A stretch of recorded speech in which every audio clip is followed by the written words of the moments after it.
O Senhor esteja conosco. Proclamação do Evangelho de nosso Senhor Jesus Cristo, segundo São João. Naquele tempo, Jesus ergueu os olhos para o céu e rezou, dizendo: Pai Santo, guarda-os em teu nome, o nome que me destes, para que eles sejam um, assim como nós somos um. Quando eu estava com eles, guardava-os em teu nome, o nome que me destes. Eu guardei-os, e nenhum deles se perdeu, a não ser o filho da perdição, para se cumprir a Escritura. Agora eu vou para junto de ti, e digo estas coisas, estando ainda no mundo, para que eles tenham em si a minha alegria plenamente realizada. Eu lhes dei a tua palavra, mas o mundo os rejeitou, porque não são do mundo, como eu não sou do mundo. Não te peço que os tires do mundo, mas que os guarde do maligno.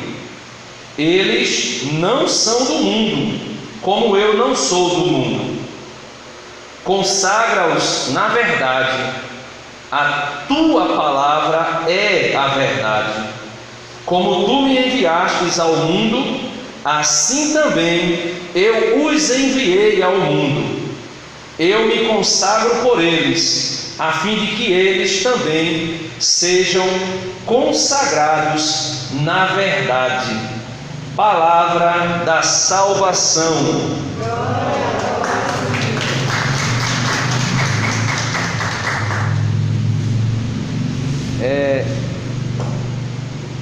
Esse evangelho, meus irmãos, é continuidade de ontem. Acredito que quem esteve aqui na capela ontem rezando o texto deve ter ouvido essa proclamação do Evangelho do capítulo 17 de São João, e hoje está ouvindo a continuidade, e amanhã também ouvirá a continuidade desse Evangelho. Esse capítulo 17 do Evangelho de Jesus Cristo, segundo São João, é aquilo que a igreja chama de a oração sacerdotal de Jesus. Então a gente sabe que Jesus é o sumo e eterno sacerdote, segundo a ordem do rei Melquisedeque. Acho que vocês já ouviram isso muitas vezes. Jesus é sacerdote segundo a ordem do rei Melquisedeque. O que é que um sacerdote faz? Um sacerdote faz aquilo que a carta aos Hebreus diz no capítulo 5. O Senhor disse lá na carta aos Hebreus: o sacerdote é um homem tirado do meio dos homens para servir aos homens nas coisas de Deus. Aí ele diz: para oferecer sacrifício pelos seus próprios pecados e os pecados dos homens. Então esse é o sacerdote comum, o sacerdote da tribo de Levi, o sacerdócio do clã de Arão, irmão de Moisés. Só que Jesus não é esse sacerdote. Jesus é o sumo e eterno sacerdote, não segundo a tribo de Levi e nem segundo o clã de Arão, porque Jesus não era da tribo de Levi, Jesus era da tribo de Judá, e ele é sacerdote segundo a ordem do rei Melquisedeque.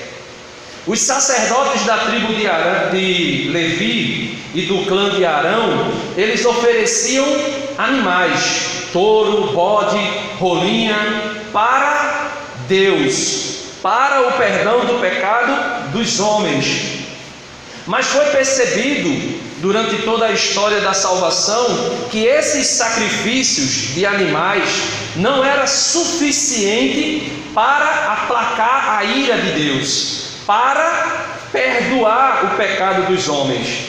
E foi por isso que Jesus disse, e isso o autor da carta aos Hebreus também deixa claro, Jesus disse: Pai, me deste um corpo para fazer a tua vontade. Por que me deste um corpo para fazer a tua vontade?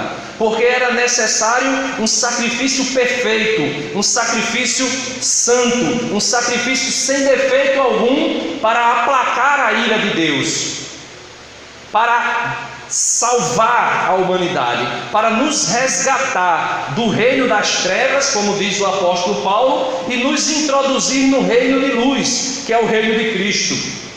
E esse sacrifício era necessário que acontecesse. Era necessário que um cordeiro santo, imolado, perfeito, um cordeiro sem mancha, sem defeito, fosse imolado. E quem é esse cordeiro?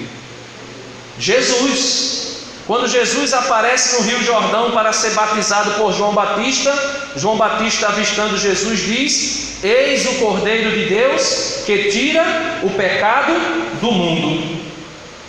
Então esse Cordeiro Santo, esse Cordeiro sem defeito, esse Cordeiro foi imolado para nos resgatar da ira de Deus, para nos resgatar, melhor dizendo, do reino das trevas, para aplacar a ira de Deus. E esse sacrifício pleno, esse sacrifício perfeito, que o autor da carta aos Hebreus diz que o Cordeiro foi sacrificado, o corpo de Cristo, Cristo mesmo, foi sacrificado de uma vez por todas. De uma vez por todas. Portanto, não existe, nunca existiu e nunca existirá a necessidade de um novo sacrifício para a nossa salvação. Por quê? Porque Jesus sacrificou-se a si mesmo como o eterno sacrifício, o perfeito, o santo sacrifício para nos salvar. Só que, se você ler a carta aos Hebreus no capítulo 7, você vai entender que os sacerdotes da antiga aliança ofereciam animais. Só que o sacerdote da nova aliança, Jesus Cristo, ofereceu o seu próprio corpo, ofereceu a si mesmo. E oferecendo a si mesmo, ele fez como? Na cruz do Calvário. Só que existe um grande mistério, porque a palavra de Deus diz que o Cordeiro foi oferecido antes da fundação do mundo. Veja, antes que o mundo fosse criado, Jesus já havia sido oferecido pelo resgate de cada um de nós, antes que o mundo fosse criado. Aí você diz: Denis, como isso é possível? É um grande mistério. E por que é um grande mistério? Porque tudo aconteceu na eternidade, tudo aconteceu fora do tempo. E quando Deus cria o mundo, Deus cria também o tempo. E quando Ele cria o tempo e o mundo, e nós estamos introduzidos dentro desse tempo e do mundo, que é um mundo perecível, que vai passar, né? Vai passar. Por esse motivo, aquilo, quando eu digo aquilo, é só para você entender, né? Mas o Cristo que foi oferecido antes que o mundo fosse criado, quando o mundo é criado, como diz o autor da carta aos São Paulo aos Gálatas, na plenitude dos tempos, ou seja, quando o tempo se completou, o tempo aqui era o tempo para a vinda de Cristo. Quando o tempo se completou, aí diz assim: na plenitude dos tempos, Deus enviou o seu Filho, nascido de uma mulher. Então, quando o tempo se completou para a vinda de Cristo, Ele envia Jesus, nascido de uma mulher, e essa mulher é Nossa Senhora. Aí, aquilo que havia sido oferecido na eternidade, no tempo, é realizado. na cruz.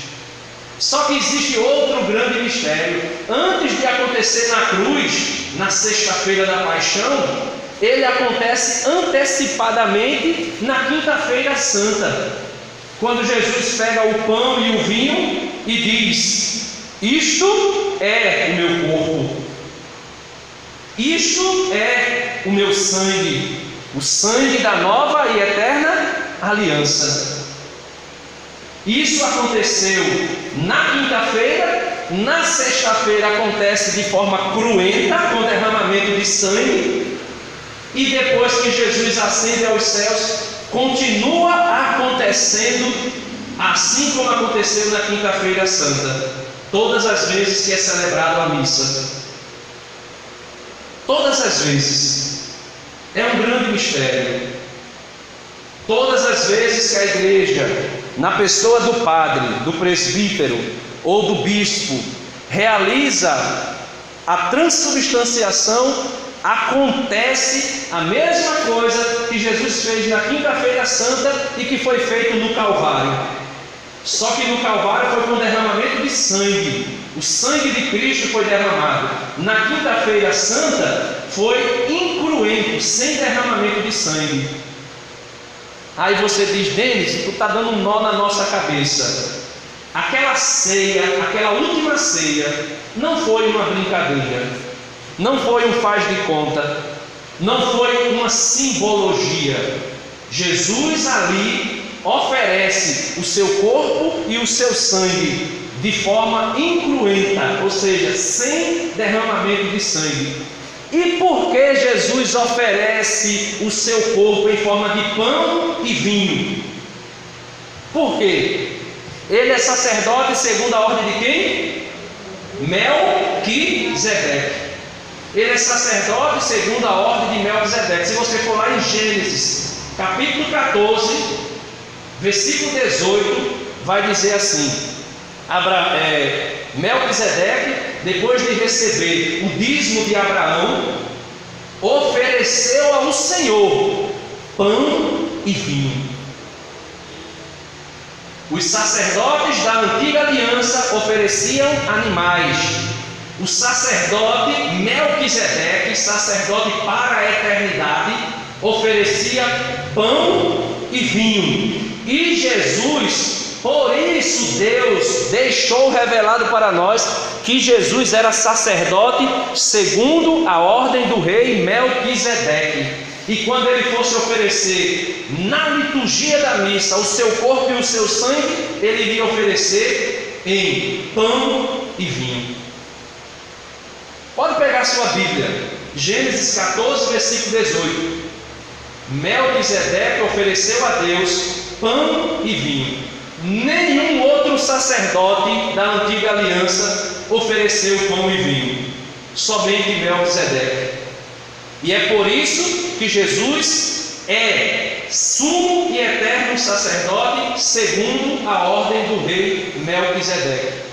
E o seu sacerdócio, o sacerdócio de Cristo, é perpetuado no sacerdócio ministerial dos padres e bispos.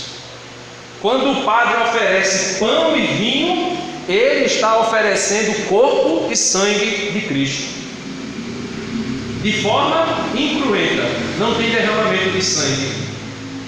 Acontece a transubstanciação, acontece a transformação, vou usar essa palavra, mas a palavra correta é transubstanciação, não é transformação, porque transformação é aquilo que aconteceu nas bodas de Caná. A água deixou de ser água e virou vinho. Então o paladar, quando bebeu, percebeu que não era mais água, era vinho. O cheiro, o olfato, também quando foi tomar, sentiu que não era cheiro de água, era cheiro de vinho. Então ali teve uma transformação.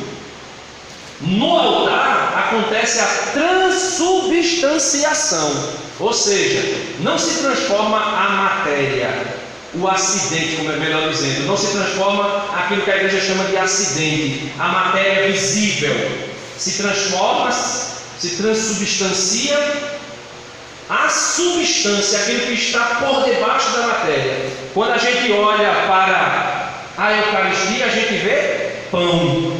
Quando a gente olha para o sangue de Cristo, a gente vê vinho. Quando a gente coloca na boca, a gente come, a gente sente o gosto de pão. Quando a gente coloca o vinho na boca ou recebe as duas espécies, a gente sente gosto de vinho. Porém, ficou os acidentes. A igreja chama de acidente. A aparência é de pão e de vinho, mas a substância, a natureza, lembra daquilo que eu dizia para explicar a Trindade? É distinto como pessoa, mas a substância, a natureza é uma só, é divina. Então a natureza do pão e do vinho não é mais pão e vinho, é corpo e sangue de Cristo. A substância, aquilo que está no miolo, aquilo que está no núcleo do pão e vinho não é mais pão e vinho, é corpo e sangue. A mesma coisa é Jesus na cruz. Você olha para Jesus na cruz, o profeta Isaías diz que quando se olhava para Jesus na cruz, se balançava a cabeça, porque o aspecto dele era tão desfigurado que não tinha mais aparência de homem. Tinha uma aparência de um verme, né? A expressão usada é essa lá no profeta, um verme tão desfigurado que estava, coberto. Isso aqui, essa imagem aqui, não representa nem, poxa, você pode ficar olhando isso aí não representa nada do que Jesus ficou na cruz. Primeiro que na cruz Jesus não tinha aquele paninho ali, estava completamente nu, completamente despido, com as suas partes íntimas expostas. A maior vergonha para um judeu era ser visto nu. Por isso, o filho de Noé, o mais novo filho de Noé, porque viu Noé nu, depois que Noé passou o dilúvio, aí Noé foi comemorar. Aí tomou um monte de vinho, ficou bêbado. Aí o filho dele mais novo viu, a palavra de Deus diz que ele foi amaldiçoado o resto da vida, porque viu a nudez do pai. Então, para um judeu, ser visto nu era a coisa mais desagradável da face da terra. E Jesus na cruz estava completamente despido, cortado dos pés à cabeça, todo coberto de chagas. E quando a gente olha assim, diz: aí o que é que eu estou querendo explicar? Quando alguém olhava para Jesus na cruz, via o quê? Um homem. Via somente um homem fraco que estava morrendo pendurado no Calvário.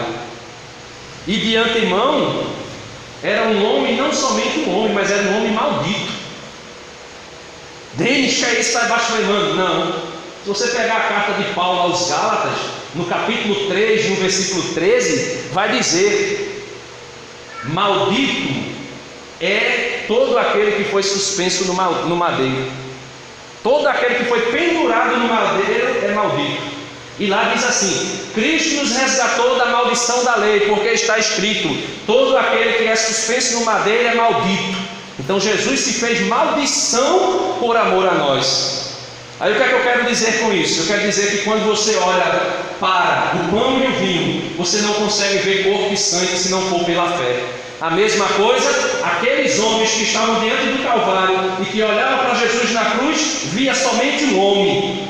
Mas quando o Espírito Santo, que Jesus está dizendo que vai enviar o Espírito Santo para nós, quando o Espírito Santo penetra o nosso ser e abre os nossos olhos, ele faz aquilo que foi feito com São Luguinho, né? São Luguinho, aquele soldado que furou o peito de Jesus. Quando ele furou o peito de Jesus, que saiu água e sangue, ele exclamou: meu Senhor e meu Deus.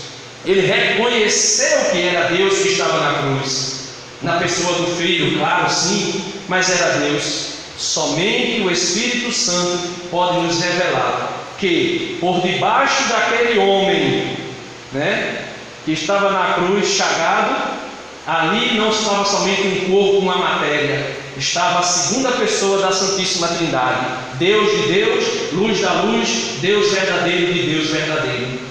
E somente a fé pode nos fazer perceber que debaixo do pão e do vinho não está pão e vinho, mas está Jesus Cristo em corpo, alma e divindade, para a honra e glória de nosso Senhor Jesus Cristo.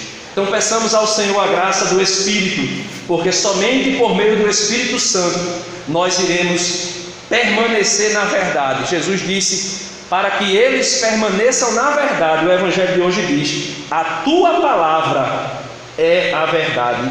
Versículo 17: consagra-os na verdade, a tua palavra é a verdade.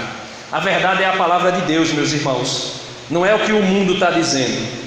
Só um exemplo básico: a palavra de Deus diz que família é homem e mulher e seus filhos. O mundo quer dizer que é qualquer outra coisa.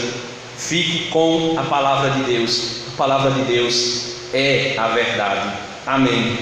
Louvado seja nosso Senhor Jesus Cristo, para sempre seja louvado.